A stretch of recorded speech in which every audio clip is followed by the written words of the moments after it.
Hello students, in previous lecture we are discussed about ABC analysis, or you we can say is that always better control. So now in today's lecture we are going to learn about the EOQ, economic quantity method. Let's see economic order quantity, in which first a decision about how much to order has great significance in inventory management. હવે જો EOQ નો main purpose શું છે કે તમારે કેટલું order કરવું, આ એક એનો મેઇન પર્પસ છે. તમારે કેટલું ઓર્ડર કરવાનું, કેના બેઝ ઉપર તો કે મેનેજમેન્ટ, તમારી ઇન્વેન્ટરીનું બધું મેનેજમેન્ટ કરીને તમારે કેટલું ઓર્ડર કરવું. The quantity to be purchased should neither be small nor big because cost of buying and carrying material are very high. હવે જો તમારી ક્વોન્ટિટી કેટલી અમાઉન્ટની તમે મગાવી કે જેના દ્વારા તમારો કેરિંગ કોસ્ટ અને ઓર્ડરિંગ કોસ્ટ જે રહ્યો બરોબર છે, અથવા તો બાઇંગ કોસ્ટ તમે કહી શકો, એ હાઈ ન છે. સમજાઈ ગયું? Let's see next.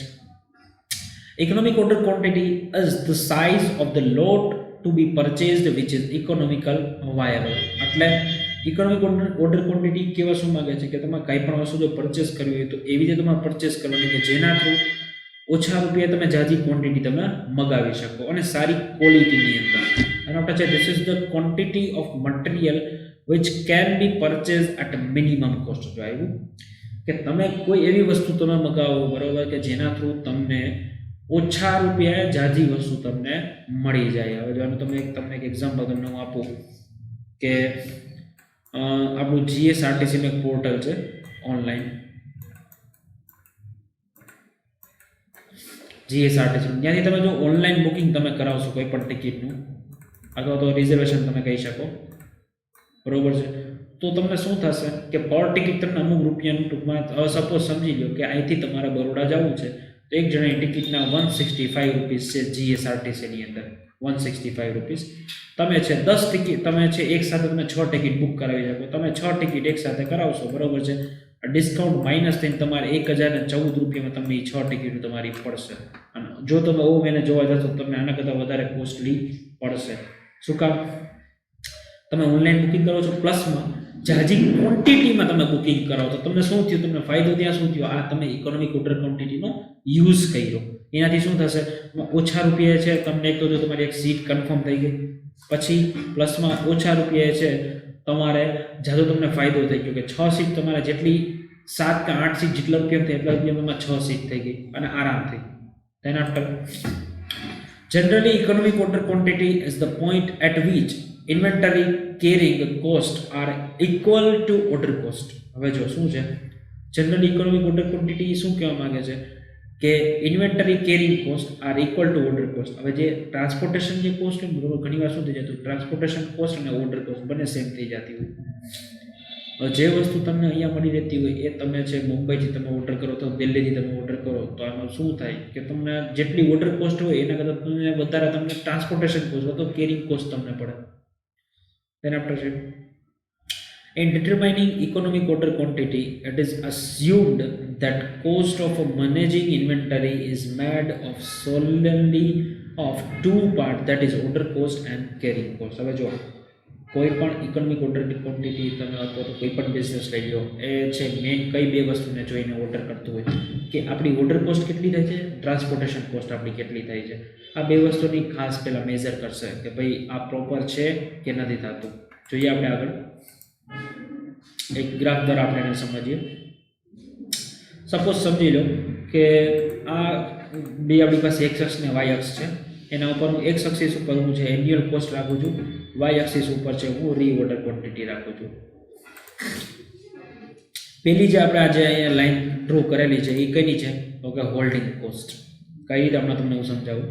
તેના આફ્ટર છે આ જે લાઈન આપણી એવી બરોબર છે, આપણી શું થશે, આપણી થશે એ ઓર્ડરિંગ કોસ્ટ, આપણી ઓર્ડર કોસ્ટ. અને તેના આફ્ટર જે છે હોલ્ડિંગ કોસ્ટ અને ઓર્ડરિંગ કોસ્ટની જે લાઈન જે છે એ જે જગ્યાએ ઇન્ટરસેક્ટ થતી હશે, એકબીજાને જ્યાં ઇન્ટરસેક્ટ કરતા હશે અને જે એકબીજાને છેદશે ઇન્ટરસેક્ટ કરશે, એ જે પોઈન્ટ બનશે એ પોઈન્ટને આપણે શું કહી શકીએ, EOQ means economic order quantity. Got it?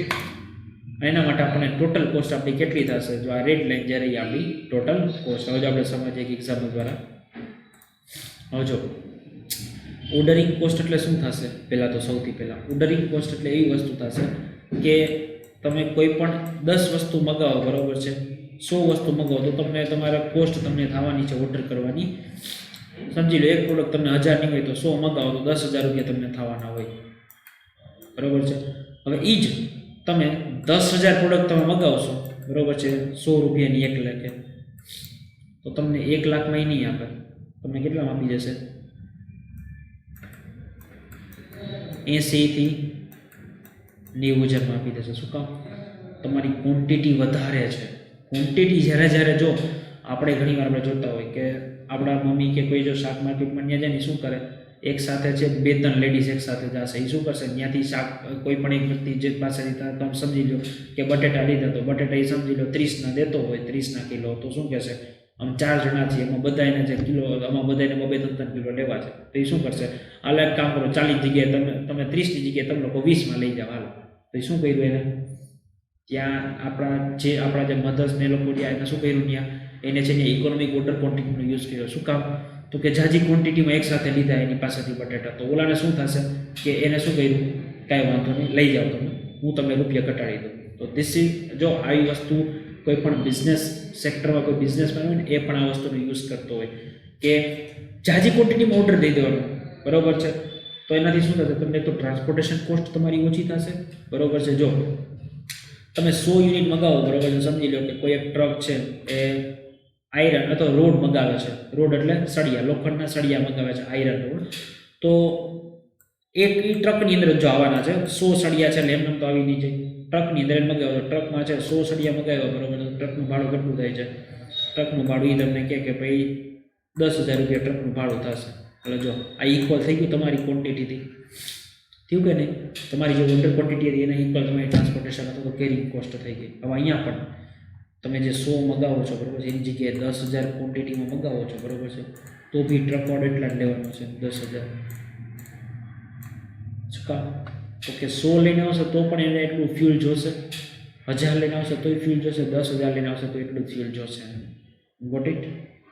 તો આ કન્સેપ્ટ આપણને કહેવા શું માંગે છે કે જેમ તમારી જો ક્વોન્ટિટી તમારી જેમ હાઈ થતી જશે, બરાબર છે, જો ઓછી ક્વોન્ટિટી હશે ને, જો અહીંયા આપણે એક ધારી ચાલીએ, 1 2 3 4 5 6 7, એક સમય એવો આવશે કે ઓર્ડર ક્વોન્ટિટી સામે ટચ થઈ જશે રી ઓર્ડર ક્વોન્ટિટીને. એક ક્વોન્ટિટી તમે મગાવશો ને તમને જો રૂપિયા કેટલા બધા રૂપિયાનું થશે, બીજો મગાવશો તો એનાથી સેજ ઓછું થશે, ત્રીજું મગાવશો એનાથી સેજ ઓછું, ચોથું તો એનાથી સેજ ઓછું. હોલ્ડિંગ કોસ્ટ અને તમારી ઓર્ડરિંગ કોસ્ટ જે જગ્યાએ ઇન્ટરસેક્ટ થશે, that point is called the economic order quantity. કોઈ પણ બિઝનેસ હોય, કોઈ પણ બિઝનેસની અંદર જે મેનેજર જે હશે, બરાબર છે, એ આ વસ્તુને ખાસ ધ્યાન રાખશે કે મારી છે ઇકોનોમિક ઓર્ડર ક્વોન્ટિટી પ્રોપર રીતે મેન્ટેન થવી જોઈએ અને સાથે સાથે છે એ વસ્તુથી મારી કંપનીને બેનિફિટ પણ થવો જોઈએ. તો લેટ્સ સી.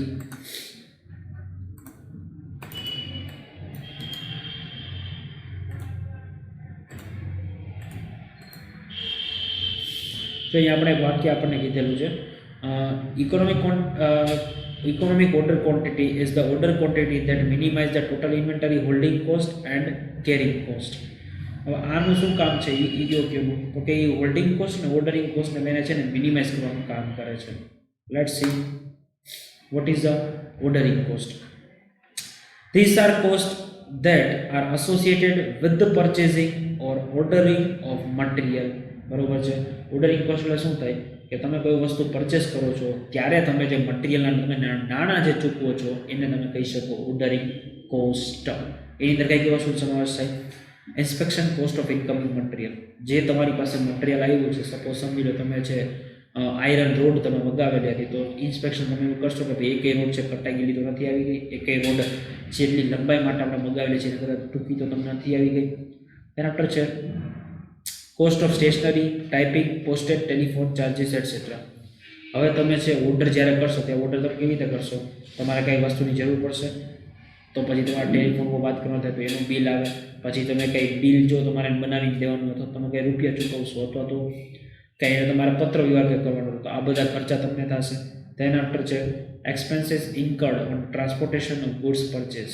હવે જે પરચેસ તમે ગુડ્સ કરેલો છે તેના ટ્રાન્સપોર્ટેશનમાં પણ કંઈક ખર્ચો થતો હશે, તો this is also include in ordering cost. These costs are also known as a buying cost and will arise only when some purchase are made. હવે જો આ કોસ્ટને તમે બાઇંગ કોસ્ટ પણ કહી શકો છો, અને આ કોસ્ટ ક્યારે ઉદ્ભવ થશે આ કોસ્ટનું? જ્યારે તમે કંઈક વસ્તુ પરચેસ કરશો. પરચેસ કરવું મીન્સ વોટ, કે બાય કરવો, બાય કોસ્ટ. ના ઉપરથી તમને ખબર જે પરચેસ કરશો તો જ તમારા કોસ્ટ થશે, બાકી કોસ્ટ થશે નહીં. Another carrying cost. So this type of are the cost for holding the inventories. This cost will not be incurred if inventory are not carried. This cost include. હવે જો આ કેરિંગ કોસ્ટ એટલે શું થશે? તમે કોઈ પણ વસ્તુ ક્વોન્ટિટીમાં ઓર્ડર કર્યો, મંગાવ્યો. હવે ઓર્ડર કરીને મંગાવ્યું તો તમારે એને સ્ટોરેજ ક્યાંક કરવું પડશે. એક સાથે તમારે એટલી બધી વસ્તુ જરૂર છે નહીં, તમારે ક્યાંક એને સ્ટોરેજ કરવું પડશે. હવે તમે જો એને સ્ટોરેજ ક્યાંક તમે કરશો, બરાબર છે, તો એ શું થશે? તમારે એને કેર કરવી પડશે જે તે પ્રોડક્ટની.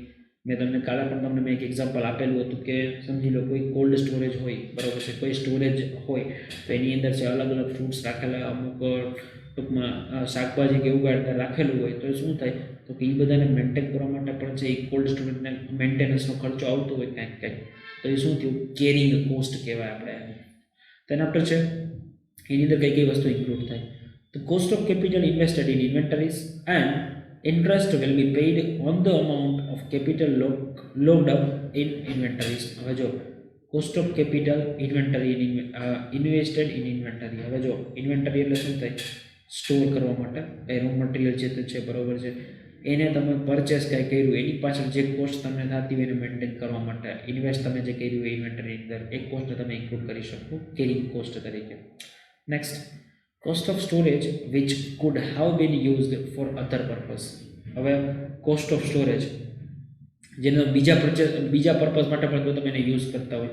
હવે તમારી કોઈ કંપની હોય, બરાબર છે, એની અંદર તમે સમજી લો કંઈ મિક્સચર તમે બનાવતા હોય અને તમારો કોઈ એમ્પ્લોય ઓફ ધ મંથ હોય, તમારા એમ્પ્લોયના જે કહે ને કે જુસ્સો જે હોય એને ટૂંકમાં કોન્ફિડન્સને બૂસ્ટ કરવા માટે તમે શું કરતા કે મહિને અથવા 6 મહિને એકવાર તમે જે પણ એમ્પ્લોય સારું એવું કામ કર્યું તેને તમે ગિફ્ટ કેવું કંઈ આપતા હોય, તો એ જે કોસ્ટ હોય એને તમે પણ આની અંદર તમે ઇન્ક્લુડ એને કરી શકો. તેના આફ્ટર છે ઇન્સ્યોરન્સ કોસ્ટ.